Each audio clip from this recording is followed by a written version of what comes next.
In 1960, a teenage girl was out camping with three of her friends when she woke to the sound of footsteps at about 4 in the morning. Due to the isolation of their campsite, she immediately knew something was wrong.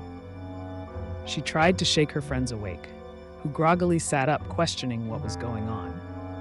Before she could answer, something hard swung through the side of the tent, striking one of the teenagers with potentially lethal force. They desperately tried to scramble out of the entrance, but the attacker kept swinging, forcing them to stay put. The attacker then pulled out a knife and once again started slashing at the tent. After a few swipes, there was enough of an opening for the teenagers to fight back. They tried their absolute hardest, but being caught off guard and tangled in the remnants of a 4-person tent didn't give them much of a fair fight. But one of the boys, Niels Gustafson, caught a glimpse of the attacker. He was a man dressed in black with what appeared to be bright red eyes. Before he could get a closer look, the attackers struck him in the head and knocked him out.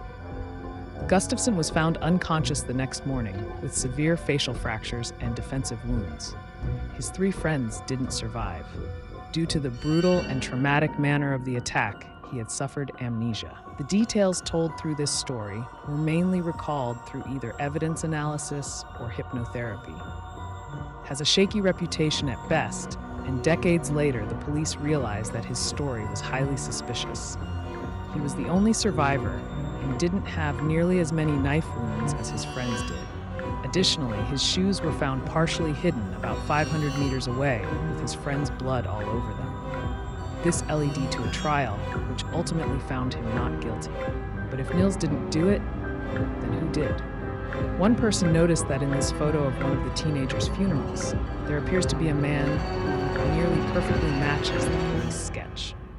Despite this, nobody could confidently identify him.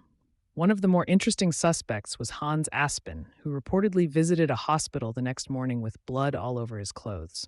Additionally, he was connected to another unsolved murder. However, he would later be proven to have lied about several major details of his life and had an alibi. Despite having several intriguing suspects, the police never conclusively found the killer.